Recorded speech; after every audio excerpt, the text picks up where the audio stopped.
Vienen muchos europeos acá al Cusco por turismo, uno tiene que escuchar siempre a uno de esos turistas que Machu Picchu fue hecho por extraterrestres. No tienen mejor educación allá, ¿por qué? Porque no tenemos educación, porque nuestro sistema educativo es malísimo. No por otra cosa, sino porque no enseña lo fundamental. Primero no enseña a pensar, no enseña a cuestionar. Y cuando te enseñan a cuestionar, no te enseñan los límites del cuestionamiento, es decir, en qué momento ya cuestionar es ser negacionista.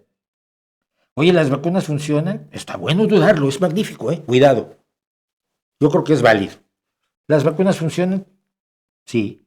¿Puedes probarlo? Sí, mira, ya hay estos estudios, está estos elementos de carácter histórico, es lo que hemos visto estadísticamente a lo largo de los años en distintas comunidades, en distintos grupos de personas, con esta reducción en la mortalidad, con esta reducción en la morbilidad. Es decir, por ejemplo, la vacuna para el COVID reduce la mortalidad y la morbilidad quiere decir que te da COVID pero menos fuerte, que es lo que hace también la vacuna contra la gripe en muchos casos. Están estas pruebas, aquí están estos estudios, aquí están estos análisis estadísticos, poblacionales, patológicos, bla, bla, bla. Pues llega un momento en que dices, vale. O sea, cuando cuestionas algo tienes que establecer las reglas de en qué momento, con qué cantidad de evidencias va a estar contento. Porque si no, no estás contento nunca, ¿no? Los conspiranoicos nunca están contentos con ningún dato, ninguna prueba les basta. Son negacionistas, punto. Los negacionistas de las vacunas, ninguna prueba les basta. Pensar razonablemente implica saber en qué momento tienes que rendirte a la evidencia. Todo eso no lo enseñamos. Pero enseñamos que todo lo del pasado es misteriosísimo y la gente del pasado eran imbéciles. Fíjense, el otro día, el sábado pasado, di una charla que vamos a publicar la semana próxima aquí mismo en el canal sobre cómo el populismo simplifica el mundo,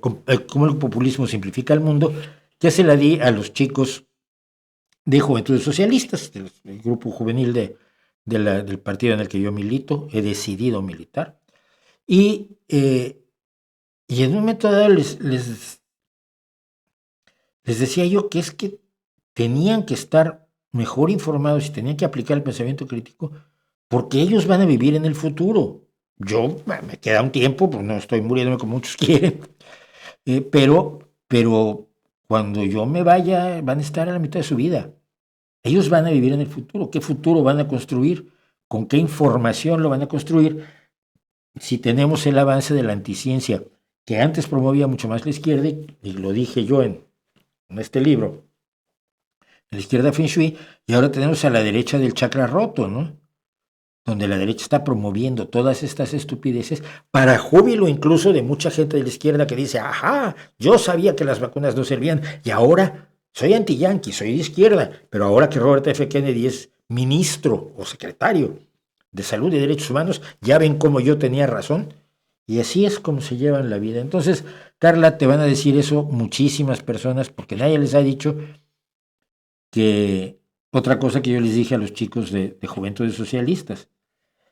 Somos idénticos a los que hace 30,000 años empezaron a cultivar. Somos idénticos a los que hace 10,000 años empezaron a escribir y empezaron las primeras civilizaciones. No somos diferentes, no hemos evolucionado como la gente cree. La evolución es cosa de muchísimos más años. Nuestro aparato cognitivo, nuestro aparato perceptual es idéntico al de los primeros Homo sapiens que se cruzaron con neandertales. Con todos los errores que tenían para aproximarse a la realidad, somos los mismos. Pero nos gusta creer que aquellos eran tontos y que las civilizaciones que no eran tan desarrolladas como, digamos, la europea en América en el siglo XIV, en el siglo XV, pues eran tontos. Y esto nos pasa con los niños. Luego tratamos a los niños o a los adolescentes como si fueran tontos, en vez de que son como niños o adolescentes. Y no, todos pensamos con el mismo aparato y tenemos que sobreponernos también al aparato perceptual que tenemos, pero la educación en general hace poco por ello. Así que lo siento, tienes toda la razón, Carla.